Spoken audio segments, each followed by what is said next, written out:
Welcome to the Hangout of the American School Counselor Association. I'm Jill Cook, an Assistant Director at ASCA, and joining me today is Tim Federle.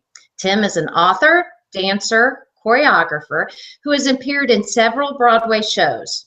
His debut novel, Better Nate Than Ever, tells the story of Nate, a small-town kid who heads for New York and crashes an audition for E.T. the Musical.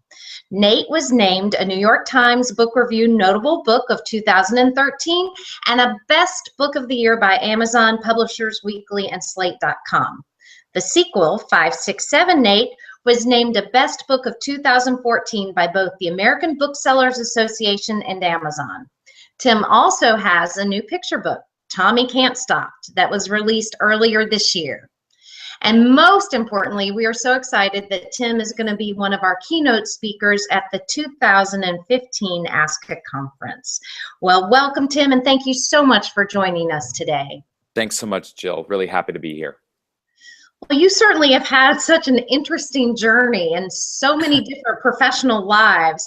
Let's start by having you tell us a little bit about your background and how you got to this point. Yeah, whenever I hear my bio read, I kind of go, how did I get to this point? Because I think so much of my career and so much of my life has kind of been making it up as I go along.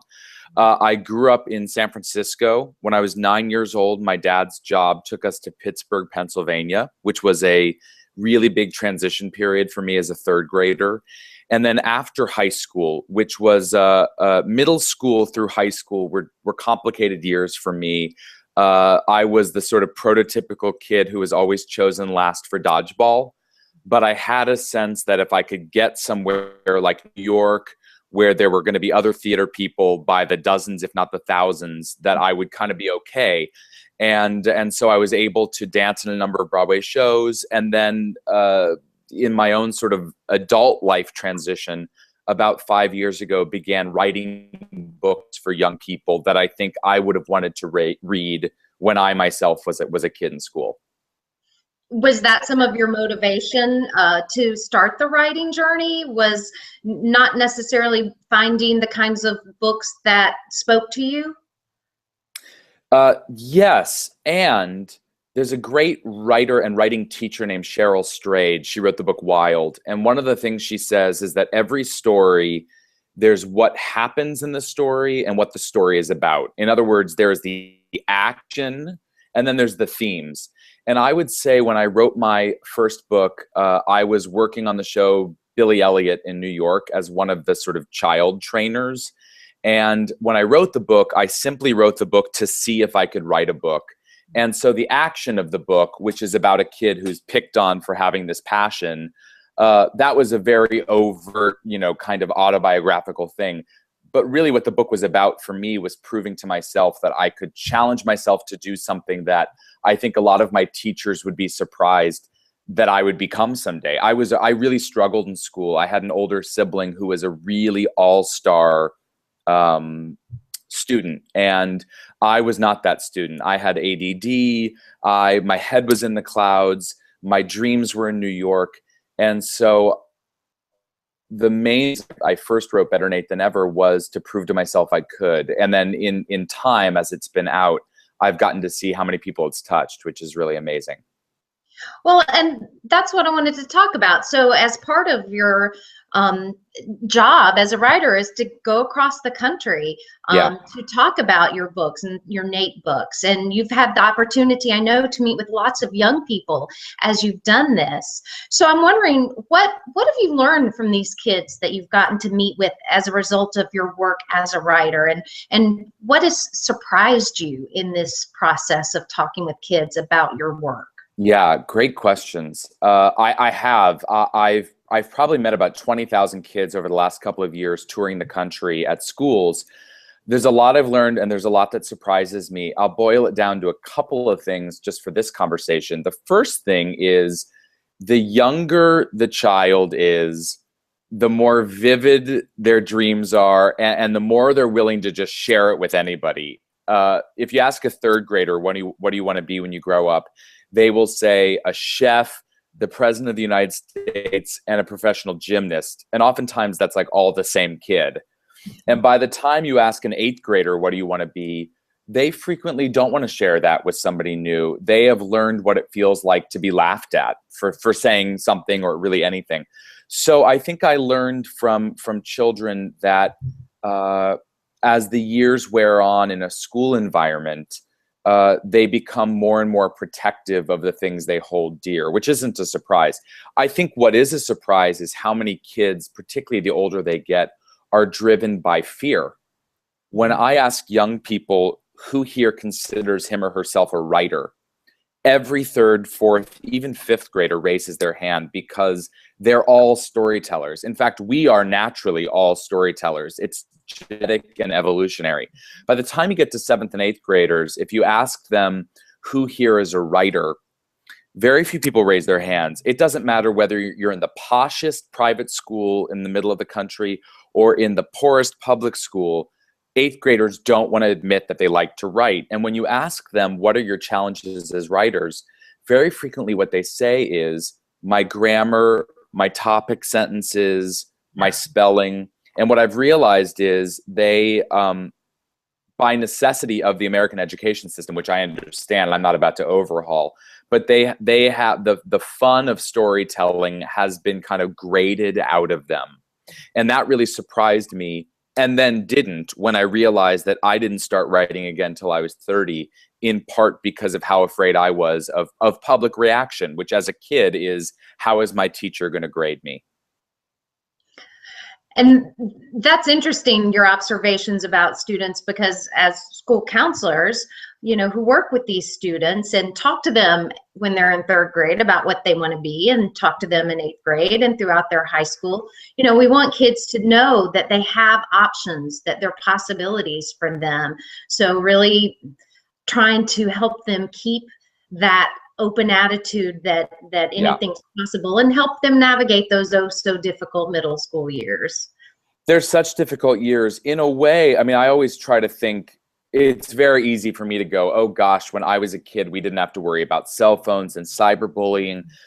But the world is changing. We have to change with it to stay relevant, especially to young people. And I will say, you know, one advantage of how many of the face of how many young people, you know, with YouTube channels and giant Instagram follower counts and their Vine accounts, you know, one thing that I think educators and school counselors can take from that is the gatekeepers are being eliminated more and more. If you want something, you can make it happen for yourself, even if you don't live anywhere near, you know, Los Angeles or New York. There are plenty of like YouTube stars. Not that I'm advocating this, but there are plenty of kids out there who aren't waiting for the stamp of approval before they follow their dream. And I'm really big into that. Do not wait for someone to tap you on the shoulder before you say, I'm going to follow this thing that speaks to my heart.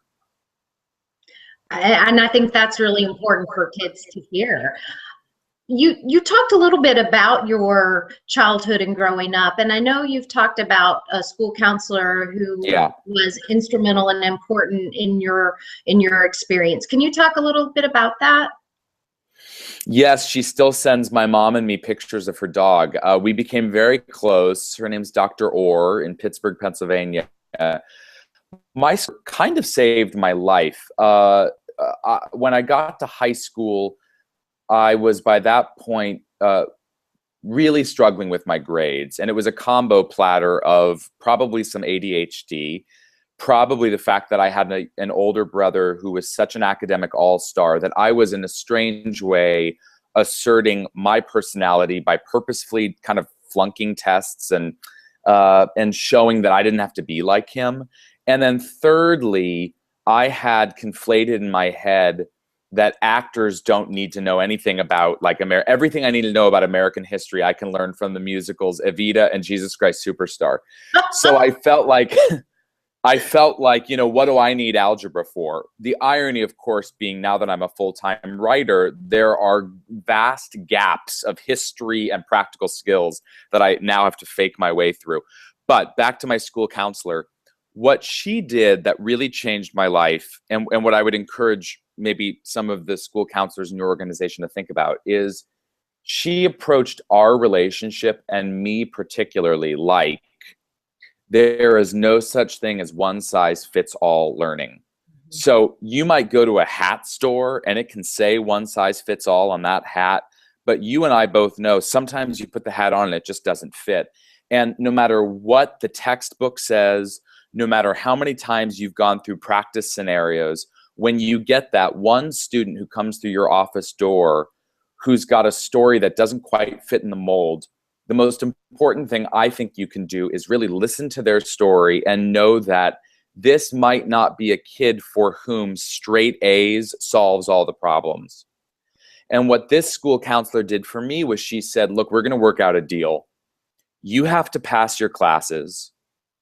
You kind of have to get along nicely and not talk back to the teachers. But anytime you have a free period, you can come hang in my office. We can talk about theater and shows that you want to go see in New York. We can talk about your dreams. And she showed me that adults can be in on the joke. Adults don't have to always toe the line and say, no, you need to have a 4.0. You need to, to fit somebody in the mold who just doesn't want to be in the mold is, I mean, picture it. It's that square circle in a square peg. It doesn't fit. And so she really changed my life. And that's the way I now approach my work with both young dancers I work with and also students I lecture to, which is you are responsible for your own journey and your own story, and one size does not fit all. And she really saved my life because I'm a firm believer you only need one person to really understand you. It's great if everybody does, but it's really hard to convince an entire loud cafeteria full of kids to like you. And she taught me early in my life that you only need one person, whether it's a grown-up or another student, to feel like you're really known. Yeah, that's so important for kids to know that there is someone who believes in them and supports them and they can go to regardless. Yes, absolutely. That's safe space. Yeah. So you talked a little bit about your ADHD growing up and how that factored into to your experiences as a kid. So I'm wondering, your new book, Tommy Can't Stop, seems to be about a little boy with ADHD who finds his way into a tap class. Wondering if you drew on some personal experiences for that one. I did. This is my first book for really young people. The one cool thing about writing like young adult novels these days is you have a lot of adult readers. I wrote Tommy Can't Stop because I'm a firm believer, well, two things. The first is I think every person's job, whether you're a student or a counselor or a teacher or just a parent, every person's job is to try to figure out which things, so many things pop up that are frustrating in life. And my job, I feel, is to figure out which things are problems and which things are annoyances. There's a big difference. What's a problem? What's an annoyance? With Tommy Can't Stop, I wanted to write a book for kids who feel like their natural nature, who they are, is not always appropriate in some environments. But if they can rechannel those efforts or energies elsewhere, it can be not just appropriate, but welcomed. I was the type of kid who, if we went to church twice a year, I would bounce my knee up and down. I was singing in the hallway. I was so born for the stage and was lucky enough to have parents who recognized we got to get that kid into classes.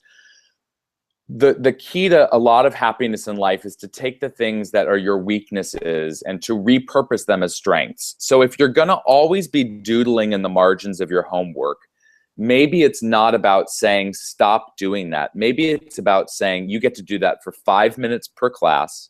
Then you need to be with me for the rest of the time. And then you need to go take an art class because, you can't change the waves. You can't change the wind. You can't change nature. And I think each of us is born with a certain type of nature that if we can take it and turn it into a talent, as opposed to something we always get yelled at for, then we're really on to something. We're really on to something. There's a Broadway creator named Lin-Manuel Miranda who wrote In the Heights and now has written the show Hamilton that's very popular. And I believe it was him who had a teacher who allowed him to do like 5 minutes of stand-up comedy before class as a kid. because that teacher probably recognized, if I'm not misquoting it, that this student was going to tell jokes no matter what. So I've got to go with the tide a little bit. And we have all had those students who we feel not actually a rotten apple. They at least have some sway over the class that we're never going to be able to harness. So I'm wondering, as you have ventured into this new career as a writer, if you miss the dancing and the performing, or if you're able to have the creative outlet you need through the writing. It's a great question. I find I don't miss it because it's one of the reasons I start every school visit with, okay, kids, tell me what your dreams are. I want to hear it. Because when you ask a kid what your dream is, oftentimes they'll say, I want to be a veterinarian or a lawyer. And what I have learned is we live in 2015 now. By the time these kids are of age, adults, there's no such thing as one career paths anymore. People have 20 careers. They have hyphens after their names. I'm a photographer, dad, blogger, education advocate.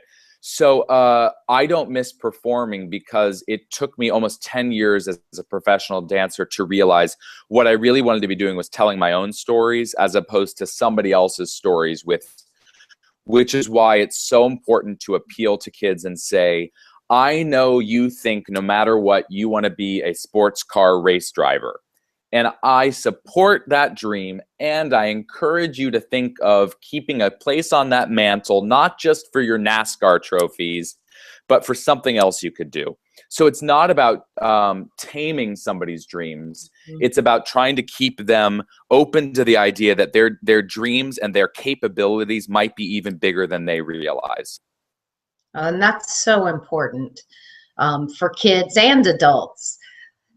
I'm wondering, what other advice might you have for educators or school counselors or those who work with kids based on what you've learned over the 10 years as a performer and these past years as a writer?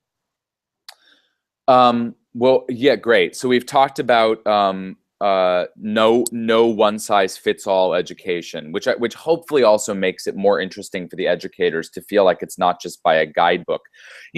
I'm very lucky. I get to go into schools, and I do this all the time, and I'm a one-day visitor, which means I get to very frequently say things that teachers wouldn't necessarily get to say. But one thing that I have found is a really profound teaching tool, particularly for older grades like 7th and 8th grade, is that no matter what we have, I love the concept of no child left behind. But my number one tool for getting kids to pay attention is to say, I am not going to reach all of you. I don't expect those who want to listen, sit up straight. The rest of you just don't disrupt my lecture. And when I beg them to pay attention, and when I say I'm not going to keep talking till everyone stops talking, I am asking for trouble because I was the former class clown, and that would have been my cue to start making jokes to my friends. Whereas when I start speeches, especially to 7th and 8th graders, by saying, listen up, my name is Tim Federle, former Broadway dancer. I'm going to talk to you today about my journey from Broadway to bullied to Broadway to books, and I only expect to reach 25% of you, and I don't care who they are. That is something they're not used to hearing adults say. Because adults in educating environments, I mean, imagine being a teacher and saying, I'm not going to reach all of you and I don't care. But there's a truth to it, which is the minute you admit that even though you are their superior and you're the adult in charge, the minute you admit I'm fallible, I don't have every answer, and I struggle myself with things, they begin to see you as more of a human. So my first thing is one size doesn't fit all. The second thing is saying that you don't expect to reach everybody so they can self-select who's going to listen up. And the third thing that I would maybe admit is that you don't have every answer either. Because if you try to keep up the pretense and keep it together that you've got no issues yourself, they will sniff that out. And it doesn't help our young people to make them believe that there will be a day that they have every answer.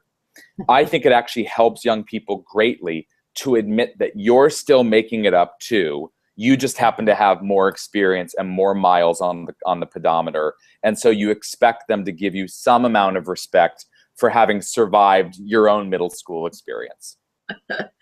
Oh, so true. So very true. As a school counselor, as a parent, absolutely. Yeah. It's so hard. The minute you ask them to respect you, you've lost them. I mean, it's the most ironic thing. It's really like anything. The minute you demand it, you kind of lose the power in the room. However, I always go back to my central precept, which is what's a problem and what's an annoyance. And that's why I talk a lot about bullying. We don't necessarily have to get into this today, but I'll be talking about this, of course, in Phoenix, which I can't wait for. But bullying, again, we have to stop the culture of some kids are victims, some kids are bullying. I just led a big workshop the other day in New Jersey at a school in which I admitted that as a former bullied kid, one way I fought back was by bullying younger kids. I became the bully. Right. And I think it's really powerful to talk to our students and our young people about the fact that tomorrow you get to try again. If you hurt somebody's feelings on purpose, apologize. If you hurt somebody's feelings on accident, apologize. And tomorrow you get to start again. But one thing that I think really governs a lot of young people's thinking is fear. You know, is this thing about me going to be true forever? Am I always going to be chosen last for dodgeball? Am I always going to look this way? Am I always going to feel this way? And sharing with young people that which is true about you, especially in middle school, is not necessarily going to be true about you later, is very powerful. Also, there was a New York Times article done last year that said if you peak in middle school, you're in trouble. So I constantly share with young people, if you feel like you don't know what's going on and you're looking around feeling like an alien in your own body, you're probably on the right track. And the minute you're in middle school and you feel like you've got it figured out, check yourself at the door. Check that. I mean, the adult word for it would be humility, but we could come up with probably an easier word that's a little more grounded for young people, like, you know, get over yourself, because there's still going to be a lot of things that pop up that test you. And those tests, for me, identifying as an LGBT person as a young person, having to go through a move that my parents put us through when I was in elementary school, those things actually made me stronger now. And I now look at them as annoyances that taught me something as opposed to problems that broke me. And I hope that's something all of us who work with young people can keep in mind, is that we want to give them the skills and the resiliency tools so they can take those annoyances and use it to shape the kind of person they want to be as they grow up. Absolutely, because nobody goes through life with everything going their way. And obviously what tests us the most is when it doesn't go our way. And those are the moments, you have so many moments in school to practice what it feels like when things don't go right.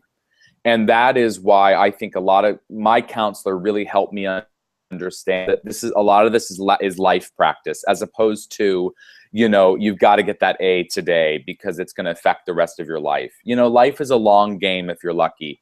And if you get off the wrong highway, there's a million chances to get back on. It's a marathon, not a sprint. That's for sure. Particularly me, because I love watching TV. I'm never on the couch. Well, Tim, thank you so much for being with us today, and looking forward to seeing what books you come out with next. Thanks, Jill. I can't wait to see you in Phoenix and meet a lot of great school counselors. We're looking forward to it. Okay, take care. Bye-bye. Thank you.